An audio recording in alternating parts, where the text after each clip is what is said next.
Look at this. A book page. Page 44 of Don Quixote, specifically. It was found just outside this Louvre the Louvre was entrance. This proved nothing. I have not done yet. Take a look at this. Don Quixote.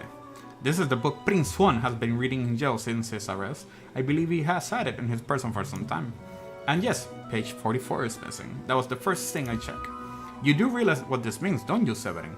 The defendant was present in Tullia's garden prior to entering the Louvre. That also means that in all likelihood, the defendant entered the Louvre from the west entrance, not the south. And how could not possibly have been seen by Monsieur Killy upon the odds? What? I know what I saw, Monsieur. A fine theory, Falcon, but maybe the defendant took the long way around. One can still travel from Tullia to the Louvre south entrance by walking along the river. An extra 2 kilometers of walking just to enjoy a pre-murder scenery. Let's not say silly things, Kokaru. Okay, maybe the defendant deliberately left the page there to mislead the investigation. Now you're the one that's blindly speculating. It is not blind speculation. It's a viable hypothesis. Are you fond of logic, aren't you, Kokoriko? Let's talk about Occam's razor. When torn between two seemingly equal hypotheses, we must side with the one that imposes the fewest assumptions. Which of these theories take fewer assumptions? 1. The page from Prince Juan's book fell out of his way to the Louvre south entrance. 2. Prince Juan deliberately planted the page on the off chance that it would be discovered and he took the long way around. How dare you! The nerve of you to lecture me on such basic philosophical concepts. I'll stop lecturing you when you stop making such basic mistakes. Monsieur Falcon, please calm yourself. What is the point of all this jammering? The ultimate point is that two-side testimony is fabricated, made up, out of fiction. No, everything I said is truth. I suspect that the witness is even a fisherman. I'm not a fisherman. See, he admits it himself. That's not what I meant. Yes, what a twist. You get a little favor with the jury. Prosecutor, have you had something that will put this arrogant Falcon in his place, don't you? I must concede. You concede? On this point, at least. Falcon's evidence strongly suggests that the key component of Monsieur Kingsley's testimony is false. No. This doesn't mean that Prince Juan is innocent, of course. All Falcon has demonstrated is that this particular witness is unreliable. But I did see something, I really did. Alright, so maybe I didn't exactly see a shifty-looking fox. I made that part up in the story. But I did see a swan looking out of the south entrance on the morning of the murder. A swan? Do shut up, witness. Your word is mud at this point. How can we possibly trust anything you have to say? Your Honor? Judge Romulus, we're out of time. We're 10 minutes overdue to start with the Hair v. Tortoise trial. Is it that late already? Cassis. I was hoping we could have the case wrapped up in a single trial session. It is a shame, but ultimately an accurate sentencing is always preferable to a speedy sentencing. Yes, alright, I don't need to hear you moralizing. Court will resume this Friday, the 21st of January, on 9 o'clock. Don't be late. Prosecutor, do your damn job. Get this stupid fox a conviction already. I'll do my best to ensure the justice is served, Your Honor. Our luck came up in that trial, huh? Yeah, no doubt about that, but something's bothering me. Why would the fisherman guy, Monsieur Kinley, lie on the witness stand? What if it's possible he was coerced or bribed? That's just what I was thinking. Maybe the real murderer threatened the fisherman into taking up a story about Prince Juan. Let's keep an open mind. Anything possible in this stage. But to be perfectly honest, something else is bothering me about the trial. Judge Romulus, he's acting without a shred of professionalism. He's obviously more interested in securing a guilty verdict than he is discovering the truth. But why? Maybe he has a vendetta against Spanish royalty? I'm not so sure. There must be something else at work here. Excuse me. Excuse me, Monsieur Faco. Conejito. Sorry to bother you, but this letter, I think it's for you. A letter for me? Well, I wonder what is sent to my office. Have you been demoted to courier status, Rupert? Oh, hush, Sparson. I don't need to be a PD benefit you drop out. Oh, good. Come back. So, what does the letter say, Falcon? It's a threat. A threat made out with cut-out newspaper letters. Whoa, I didn't know those things actually exist. Let me see. Falcon, stop your investigation or there will be consequences. Scary. There is no question that this letter originated from Major House murderer. He or she must be aware that we are getting close to uncovering the truth. Sounds about right. But why would a person write this cut-out newspaper letter like this? Masking one's handwriting would be the most common reason. Although I can't wonder, why would they bother since we don't have any handwriting samples to compare it to? Well, still going ahead with the investigation, right? Absolutely. If a lawyer were deterred every time they receive a 13th letter, they would never get any work done. Besides, with only 3 days before the next trial session, we can't afford to be worrying about pretty things like this. Tuesday, Wednesday, Thursdays. Oh, you're right. Let's make those days count. Yeah. A new day approaches. Hola Tachi. Welcome back. Espero buen provecho. Espero que la pases bien. Okay, so.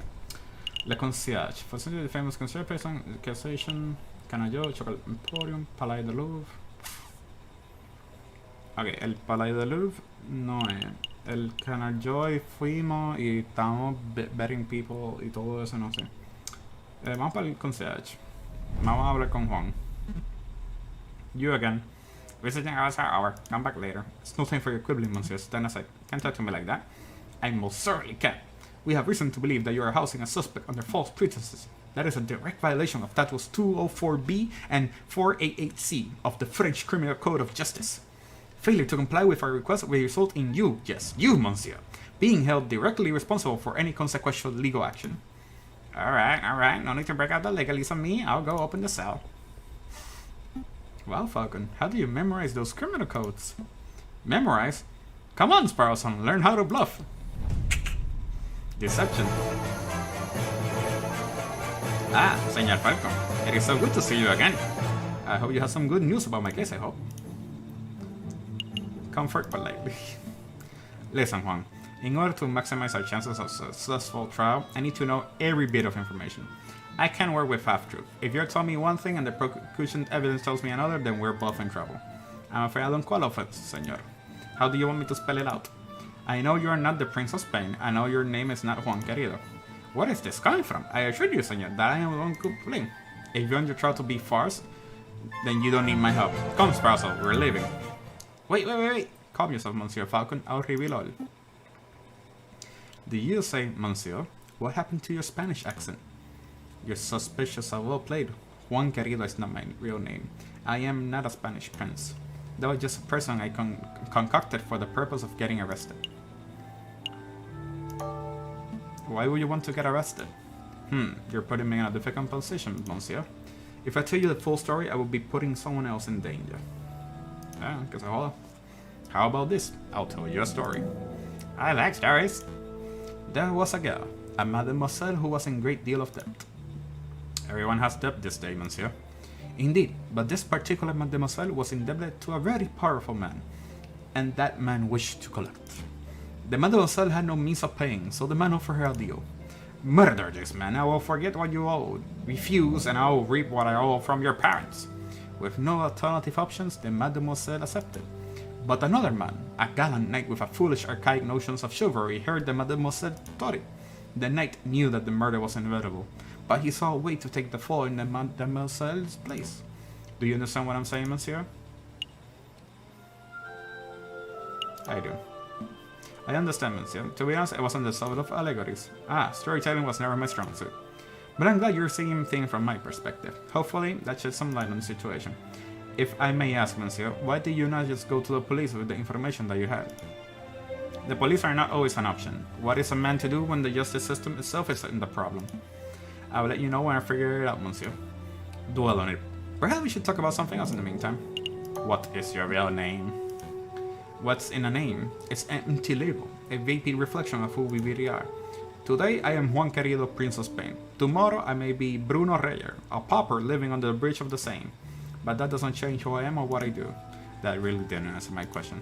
No, I suppose it didn't. But you're a smart bird, Monsieur Falcon. I suspect that you already know my real name.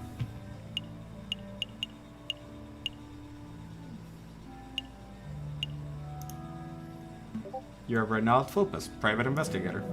Very astute, and you're Monsieur Falcon, private defense attorney. But that's always your name, was it, Monsieur Falcon? Just like me, you know how to adopt a new person on a whim. You changed your name, Falcon? I didn't know that.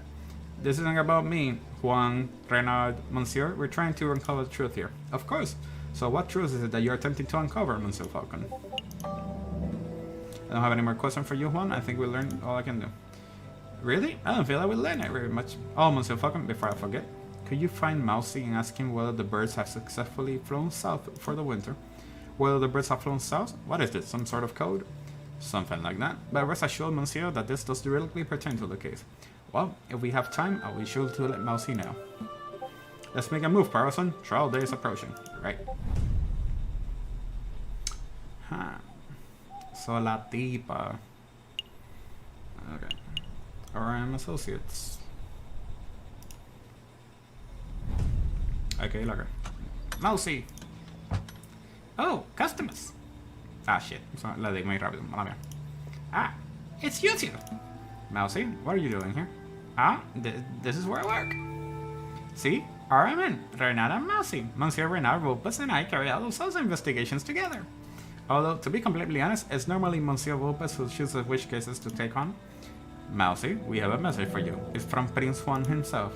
He wants to know if the birds have flown south to the winter, or whatever that means. Ah, yes, the birds have migrated successfully.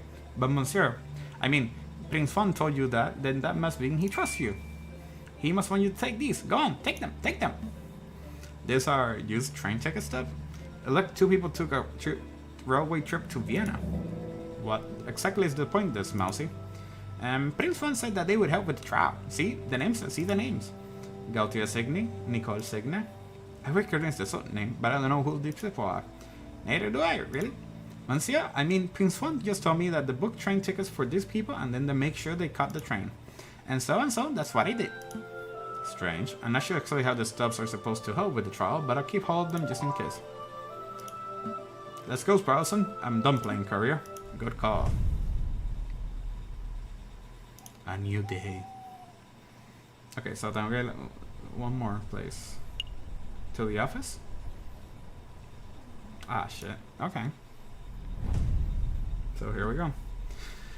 I'm feeling pretty confident about this case. The big picture is coming together nicely. I'm somewhat relieved that Prince Juan came clean. His secret was putting the whole case in jeopardy. We still got 1 day until the trial, but how to spend it? I suppose we could revisit the Louvre, or maybe we could just play some cards at Le Carnat Joyce. Is something wrong, Sproulson? You're being usually quiet. Falcon, we need to talk. What's up? See? I was doing some thinking. Then your thing to do, I know. Anyways, I realized that we're missing a crucial piece of evidence. What evidence would that be? Well, we know that Mayor Howe consumed a piece of chocolate before he died, and we know that he died of poisoning, but we still aren't sure that the chocolate was the cause. That's true. If we're pushing the chocolate theory, Cocorico will almost certainly bring that up. So I thought to myself, if one were to consume the wrapper itself, then that may provide proof of whether it contained traces of poison. Well, sure, that could work, but it will be incredibly foolish. Wait, were you thinking of eating the wrapper, Sproulson? Maybe. Stop those thoughts right now. I'm not gonna let you potentially kill yourself like that. I know you'll say that. That's why I already consumed the wrapper. 45 minutes ago. Sproulson? Será madre. No, Sproulson, why you do that? Doctor, is Sproulson okay? Well, he's not conscious right now, but he is stable. I think it's safe to say that your friend is not on his deathbed. Oh, thank God. How do you say this happened again? It's a long story. Your occupational hazard, doctor. Can you tell me what poison caused this? I have no idea. I'm an expert in mental health, not toxicology. But I have sent for a specialist who should be here tomorrow morning. He will make a full assessment. That's good to hear. Thank you, doctor. Take good care of him. Wait a moment. There is a matter of the bill. We have to discuss it later. I have an important case to prepare for, and I'm one partner down. Well, I see. Well, rest assured that your friend is in good hands. If she's a mental doctor and she had a really long needle, that's scary. This is terrible. What the hell was Sproulson thinking? I can't win a case like this. You! I finally found you! Did someone say something? Running around like a headless chicken? You're one tricky lawyer to find. I told you to drop the investigation, but you just wouldn't listen. Who's speaking? I can see you, monsieur. Step forward. Alright, I'll step forward. But with the last thing you'll ever see.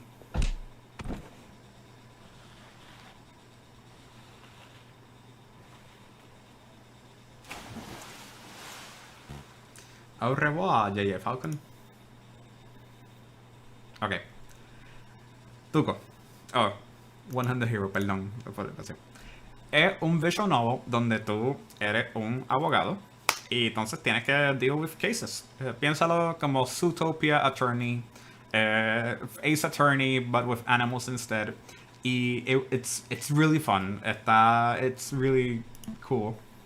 Y I like it. So, son esos tipos de juegos que I like. Entonces, pues, con mi experiencia de que me gradué de Derecho y tú sabes, como que pasar el reválido y cosas así, pues, you know, it's fun watching legalese action not going how it properly goes, but, you know, it happens. Yep. Birds, dogs, everything. Like, that un perro se comió un pedazo de chocolate y se murió envenenado. Technically, that is true. Dogs do die if they eat chocolate, but en este caso es parte de un case mystery de cómo está resolviéndolo. What just happened? Where am I? Am I dead? No, that can't be right. This is nighttime. I'm just sleeping. If I focus and count to 3, I should be able to wake up. 1, 2. Did it work? Ah, Dame Cutterline. I can't believe how easy you were to a fool. I put on a cutesy voice, acted all innocent, and you ate the whole thing up. I made no mistakes. I did my duty as a lawyer. Your duty put an innocent man on death row, Monsieur Falcon. I hope you're proud of that. It wasn't my fault. Hey, where are you going? Out of my way, Severin. I am not done talking to Dame Catterling. It wasn't my fault? Is that the excuse you're making after all your failures? I'm not making excuses. Failure after failure after failure. No desire to improve yourself. You're a joke of a lawyer, JJ. Don't call me JJ. That's all you have to say? How pathetic. I don't even deserve to stand in your grandfather's shadow. My grandfather's? I'll prove you wrong. I can do better. Oh, it's you, Sparrowson. Have you come to berate me too? What? No. I need to tell you to wake up. Wake up, monsieur. Wake up. Can you hear me? I said wake up. Okay. On the odds. Come on, monsieur. Wake up. I said wake up. You're starting to worry me. Oh, thank goodness. I wasn't sure whether I should find a doctor or a mortician. Aye, my head. Where am I? In Pont des Arts, you know. By the Louvre. In Paris. France. I just fished you out the serene. Nearly broke my rod doing it. Wait, I know you. You're that disrespectful lawyer guy, Giro Falco or something. What time is it, actually? What day is it? You hit pretty hard, huh? It's the 21st of January, around 9 o'clock in the morning by my reckoning. 21st, 9 o'clock. Oh no, the trial. I should have been at Cour d'Assises 10 minutes ago. Well, you're running late. But take it easy, monsieur. I'm sure they'll be understanding. Mind if I sprint it? In your condition, that would be stupid. Take a seat. Clear your head. I'll go get some dry clothes. No time. Wait, monsieur. Take this before you go. What's this? A dip pen? No, it's a modern fountain pen. Bone handle, gold nib. This is very fancy. Thanks, monsieur, but this isn't mine. Really? Are you sure? You were holding it pretty tightly when I found you. I was holding this? Then I suppose it has to be mine. Thanks, fisherman. I owe you one. Hey! Don't call me fisherman!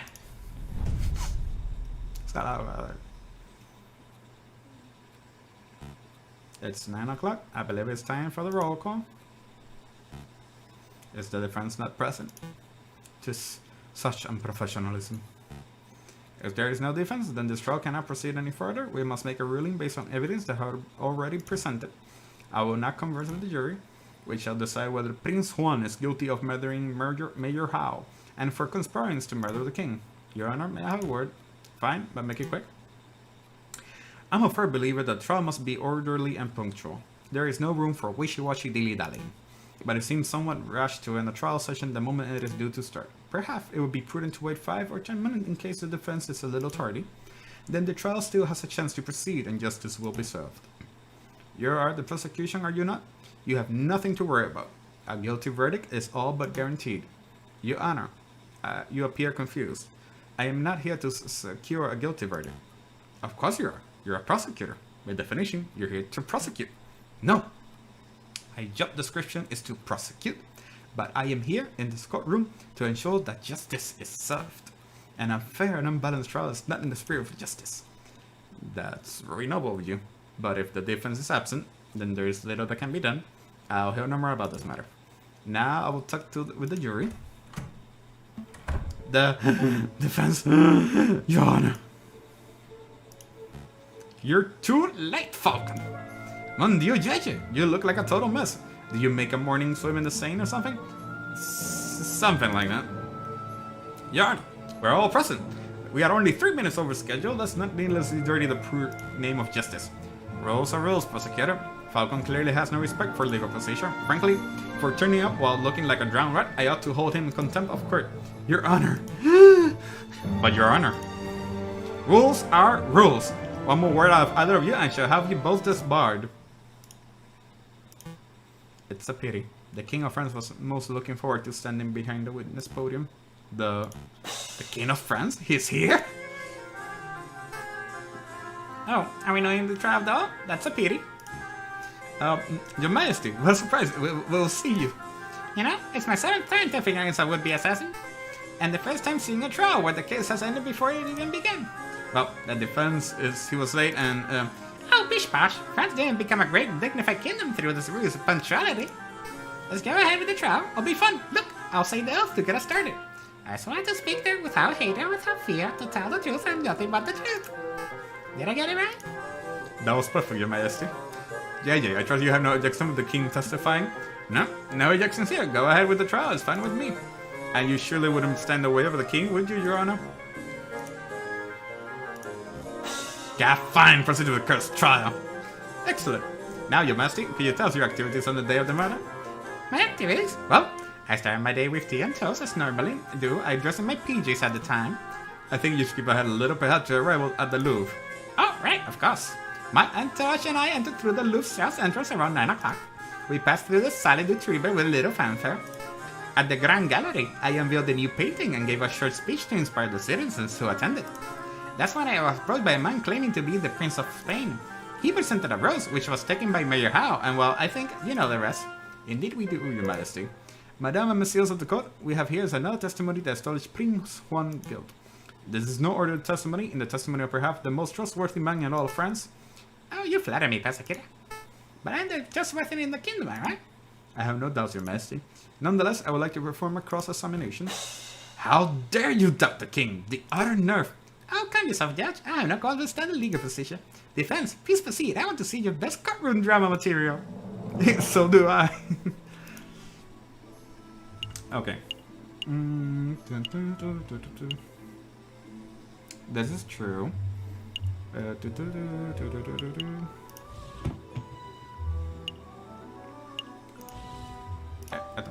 creo que esto es lo que vamos a darle aquí. So, Your Majesty, you say you were presented with roses by the Prince of Spain. Indeed, he formally introduced himself. I knew he was telling the truth because he called me Señor.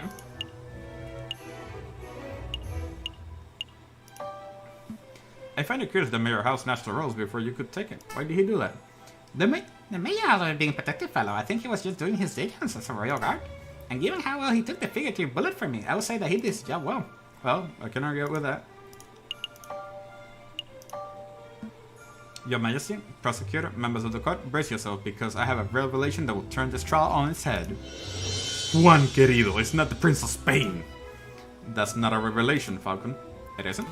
Of course not. We all know that the current ruler is Queen Regnant Isabella II, and she has no children. The queridos are obviously pretenders to the throne. Prince Juan's title is probably self-appointed. But his name isn't Juan Querido. I don't think he's the first in Spanish. So what? So what? That's important.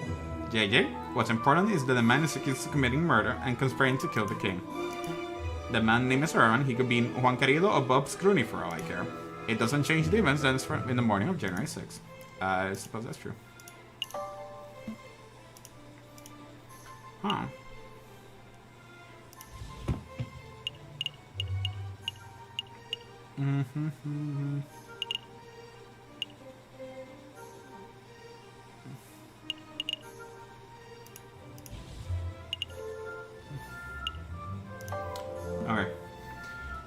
Okay. You said you passed through the Salud de Tribe and everything. Indeed. We stopped briefly to look at the paintings and moved into the Grand Gallery. Could you elaborate? What do you see in the Salud de Tribe? What did I see? Well, Roman stuff, of course. Well, aside from the Roman artifacts, example, did you talk to someone in the room who was a member of your entourage? You're reaching, JJ. The king already testified that he passed through without encountering anything of interest.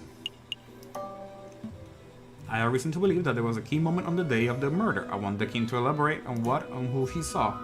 Then I suppose we wanna proceed, Your Majesty. Alright, let me see. So there was this giant doorstep, and there was this copper urn thing. Oh, and there's something else, now you ask. I was offered a box of chocolate by some peasant mademoiselle. I don't have much on sweet tooth, but Mayor Howe has keen to accept a chocolate or two on my behalf. What?